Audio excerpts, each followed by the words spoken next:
probably the first thing I should tell you about, Factory Cat is the only manufacturer of scrubbers in the United States that has this mold of tank. So this is a tank within a tank.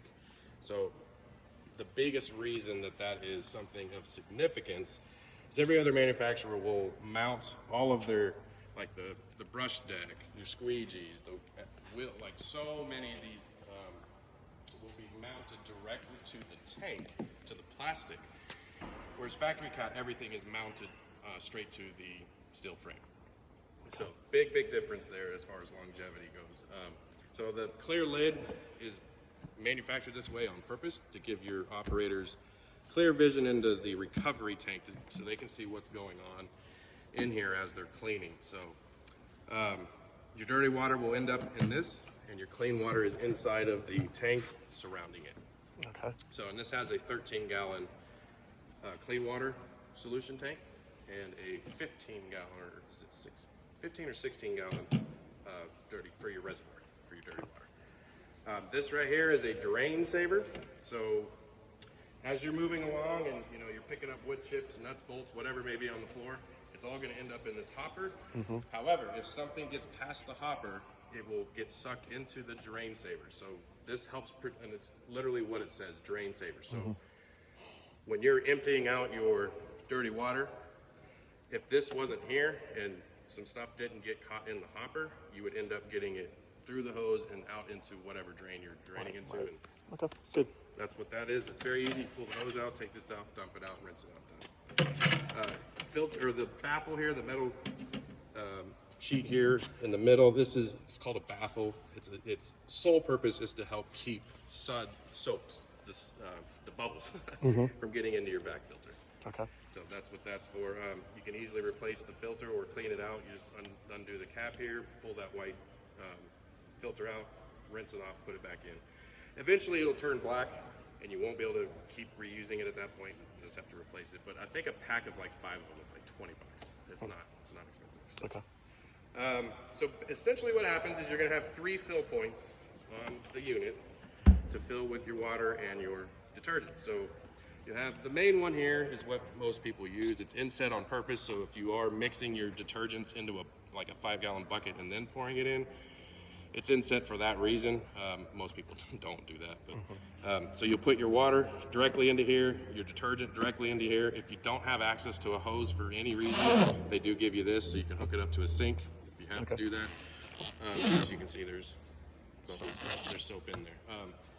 The third access point is here, which I would honestly say most people probably don't use. But this is here on the back of the unit for the purpose if you have to back into where you're filling to get, so you can get to it. So it's very simple to fill. You'll know where you're at with the indicator here. Like I said, it's a 15-gallon, or no, that's the micro, sorry. The mini's 23 and so the 23-gallon solution, 25-gallon recovery tank. Okay. So, excuse me. I just dropped off 3 minis yesterday, or micros yesterday, and getting confused. So, fill points. Once you start running the machine, the water's coming out of the solution, I should say, is coming out of your tank down here into the front of the deck, where you see this clear hose here. This is what's called, or known as, the spray bar. The water comes out and drops all throughout the bar here. So as you're moving along, the water's being put down, the water and detergent's being put down. The 2 brushes underneath the deck are agitating the floor and the soap as you're moving along. So dirt and debris, the brush in the front is going to be spinning forward, kicking up dirt and debris towards the back brush, which is spinning in the opposite direction, and that throws that into your hopper. Okay. And this unit, I don't believe has even ever been demoed, so this probably has like 20 minutes on it from after manufacturing. But you pull the hopper out, dump it in a trash can, rinse it out, done deal. The only thing this unit won't do, this unit will not tell you when the hopper is full. So your operators will have to keep an eye on that. But to be honest with you, you'd have to do a lot of cleaning and not emptying that out for it to fill up. You know, so, stainless steel deck, stainless steel squeegee. Those are all standard now. It's not an extra option that you're paying for. And the squeegee's easy replacement parts. Easy replacement. So the only wearables you'll have on this unit that you'll ever be concerned of having to replace are the two brushes on the deck and the squeegees. Yep. Do you guys have any oils that may end up on the floor? I would think so. With We do, product. yeah. We have quite a few oils. Okay. Eventually, it may or may not happen. Eventually, you might start getting a kind of a bacon effect on these squeegees, Okay. and that's from oils. So the standard squeegee is not made to withstand picking up oils on a daily basis. So if you do start to get that wavy look to these, we may have to upgrade to the blue squeegee. It's a different urethane. It's not a daily common thing, but we do get time to some. time. Yeah. some. Well, just keep an eye on that. And, Right, you know, right. if that comes about, we can easily replace it for you, but or send you the squeegees. But they're very simple to take off. You just undo this clasp here. Yeah. This whole piece right here just comes right off. So each squeegee will have 4 edges. 1, 2, and then Okay. 3 and 4. So you can flip them and. Flip them and rotate exactly, just like your car tire, all that. And you want to do the same thing with your brushes. Best analogy I give is when you're mowing your yard, you don't always go in the same direction because your grass will start laying in that direction. Right. Right. So same thing with this. Eventually, you're going to want to pull those. I would say, I mean, depending on your usage, but once every month, once every couple months, pull those brushes out and flip them and put them back in. Okay. So, and that's pretty much it. The actual handling or control of this unit is very, very simple. You see here, turn on the key, unit is on. Okay. So the actuator has lifted the brush deck back up because I don't have it engaged. But on the screen here, you'll see full battery life. This is your water, how much water is coming out at a time. And this is the down pressure on your brushes. So once this is engaged and I turn everything on, you'll see this moving and you'll see the water dripping out of there. It's telling you that everything is working. It's on and in motion. So simply you're probably good right there. We try to keep it at roughly halfway. 3 bars is usually plenty. Okay. Your floors right now, I don't see a lot of black marks and that kind of stuff. It is dirt, but you don't need a lot of down pressure and a lot of water to pick this up. Right. Okay. And the least amount of down pressure and water will help keep your battery life longer. Got it. Got it. Okay. So to get going, it's very, very simple. Maybe I should point that out real fast too. So this red light here will notify you when you have a clog. Okay. And it's almost always either directly right here in where your vacuum, is pulling everything up from the squeegee, or it's somewhere in the line. And Factory Cat makes it easy to just pull everything off. You can stick a hose in there, whatever you need to do to get the clog out, and just put it right back on, and you're good to go. And these parts are also easy to replace. We have them in stock. Yeah. Almost everything in stock. One thing about Factory Cat as compared to Tennant, which almost everybody who's been around the scrubbing world knows about Tennant. Tennant's the #1 selling scrubber in the world. Okay. But I would say right now they have a huge issue with parts availability and service. So whereas thankfully we're not having that issue with Factory Cat.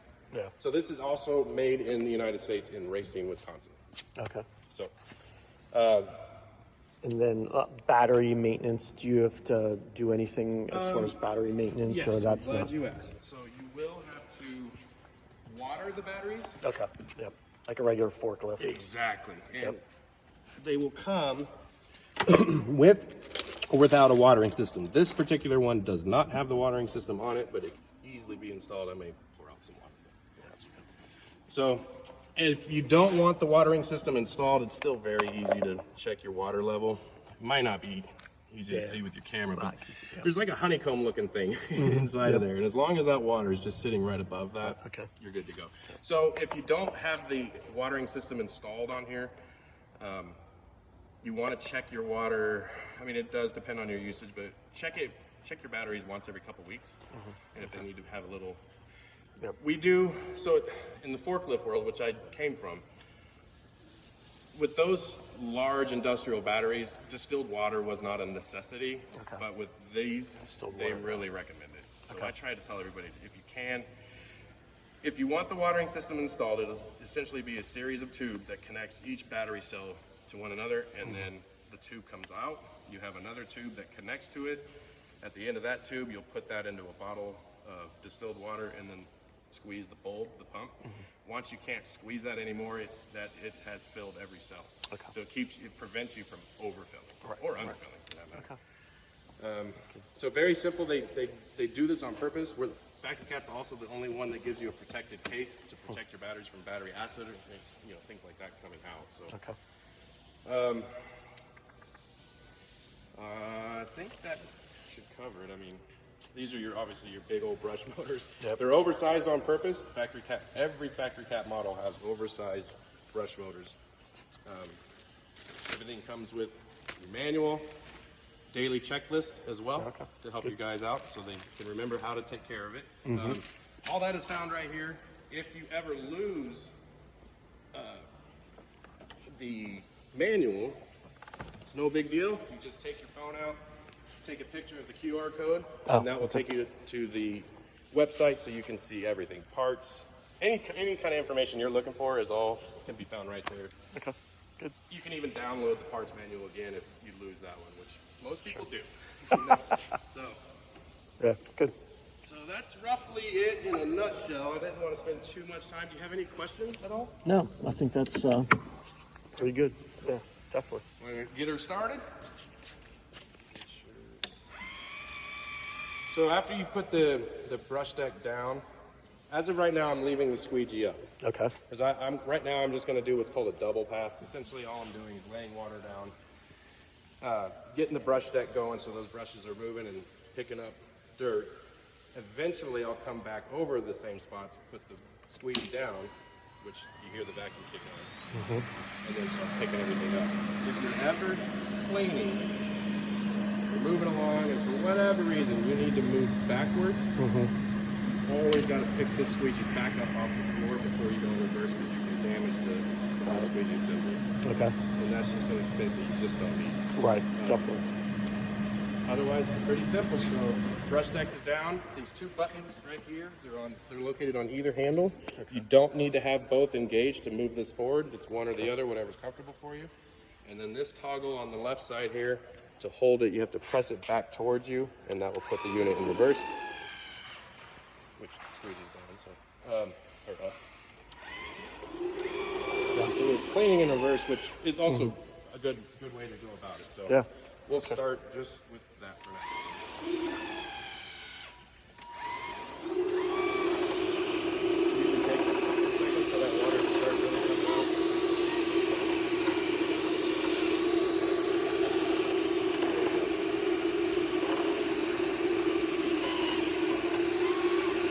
So if you can hear that, it's balancing itself with the floor. Okay. As we move along. You're picking up stuff too. Yeah, you can hear it. Normally I have like a handful of bolts and nuts and stuff I keep in the truck. Yeah. And I'll just throw them out here. But I think you get the idea. Yep. Definitely. Try not to do too close to turns. It just helps control the water when you're picking it up. Okay.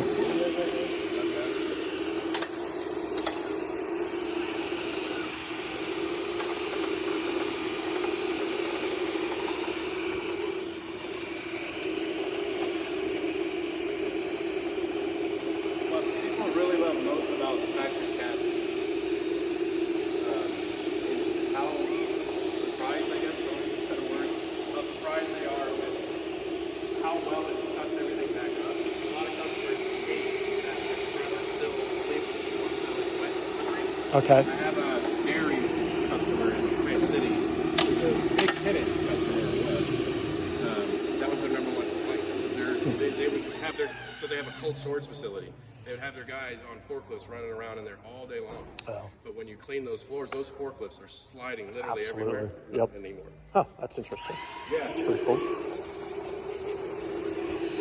See, this floor is very porous. That's why it's drying so fast. It's normal down here for some reason. I Right. don't know what it is about the same floor as the concrete down here, but it's very, very porous. So it'll stay looking wet in some cases for a while, and in other cases it'll dry up fast on its own.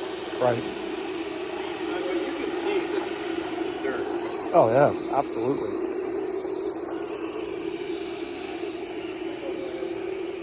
So originally, if we went over it, we'd have to do it a couple of times just because it's so dirty. But once you're maintaining it, then it's Exactly right.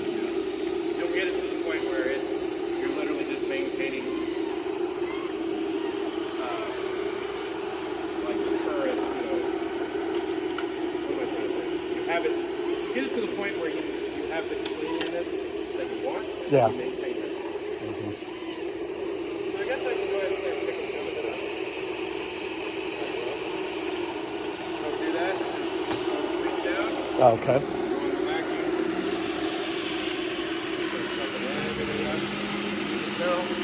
Yeah. My hand's dry. Yeah, that's pretty cool.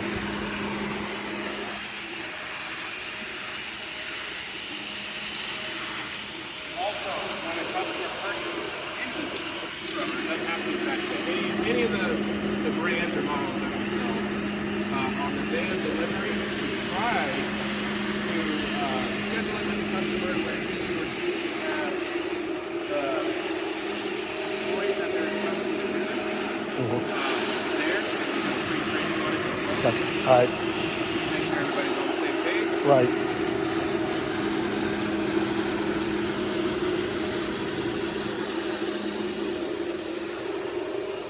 So once you have your floors clean and they look good, when you bring it out again, like a couple of days later, would you always go a couple passes first with the squeegee up, or do you start with the squeegee down right away? When you get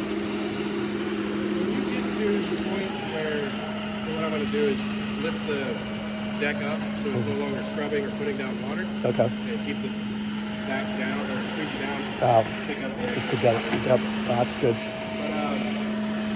So yes, once you get the floors to where you want them to be, from then on you don't really need to do double pass. The double scrubbing is more of a wow factor. Right. And in some cases where, like the dairy I was just telling you about, their floors were black. I mean, black. So the type of brushes that we were supplying them, the type of detergent, and an extra spray of what's called burnout was what we did to get all that black stuff off. Okay. So, but no, for your floors, man, I mean, yes, they're dirt. It's dirty with just dirt. It won't take long to get it where you want it. Yeah. And you won't have to spend so much time. So you can see how dirty it gets. Yep. Probably not a whole lot in there.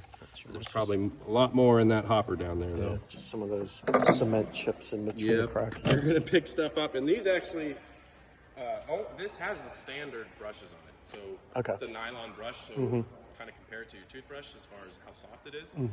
If you really needed something that's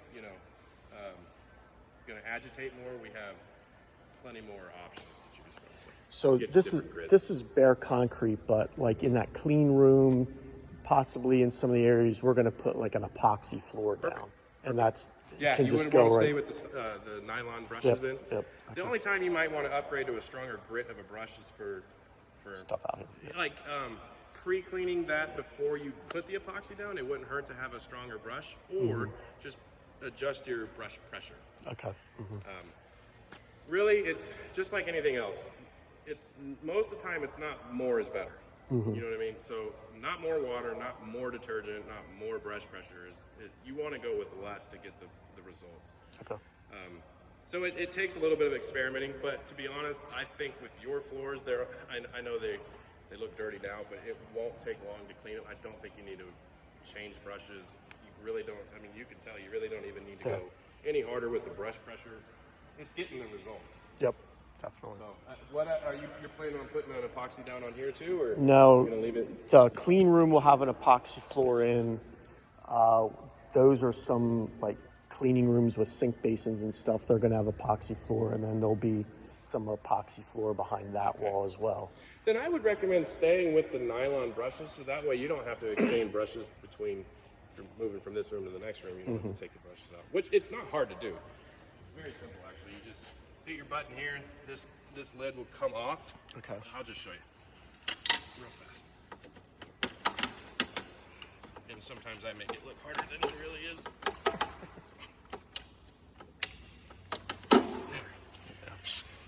So these brushes are purposely manufactured this way. So when this is inside, and it starts spinning. It's actually gripping it, and rather than being loose and spinning. So to pull it out, you literally just pull it right out, rinse it off, put it right back in. There is a wear indicator, and it might be on the other side. There's a small brush I think it's yellow. Okay. It's a wear indicator. Once these brushes are the same height as that, it's time to switch brushes. Got it. Okay. And the belt on the side looks like that's easy to replace. Easy to replace. And honestly, I don't think I've ever seen anybody need it replaced at this point in my career. Really? Okay. Yeah, they last. Yeah. Everything's 100% made here in the United States, so parts is a lot easier to get hold of. Yeah. Which is very important. And also when you take your brushes out, put everything back in. The best way I can explain how to put the brushes in is you need to kind of come in from down up, get it onto the thing, and just kind of turn it, and pushing against it as you're turning it, and that'll get it locked into place, and then you can just put the cover back on. Okay. It takes a little while messing with it before you get used to it, but. And then cleanup and storage is just kind of emptying it out. You have to flush it, or Yes. So that is the number one. What am I doing wrong here? That is the number one thing that I stress to everybody. If you just get in the habit of cleaning everything out after every use, this thing will last you forever. You will, you'll be replacing wearables and that stuff, but right. if you take care of the batteries, take care of the tank and the hoses, you can get easily 5 to 10 years out of these. Oh, easily. wow. Okay. Easily. I have a Factory Cat 34, which is just a walk-behind sweeper. I think it was made in 1984 or 85. It's literally still in use up in the Chicago area. Right. But yeah. What am I doing? I make it look hard.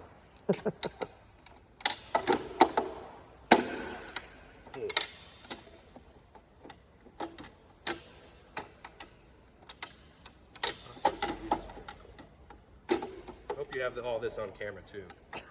Absolutely. This is why I don't get paid to fix machines.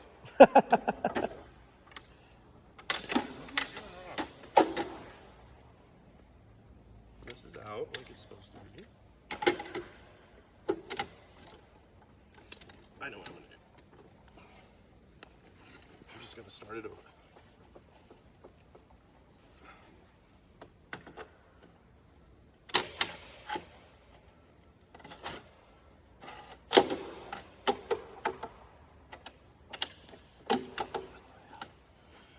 Oh, Lord.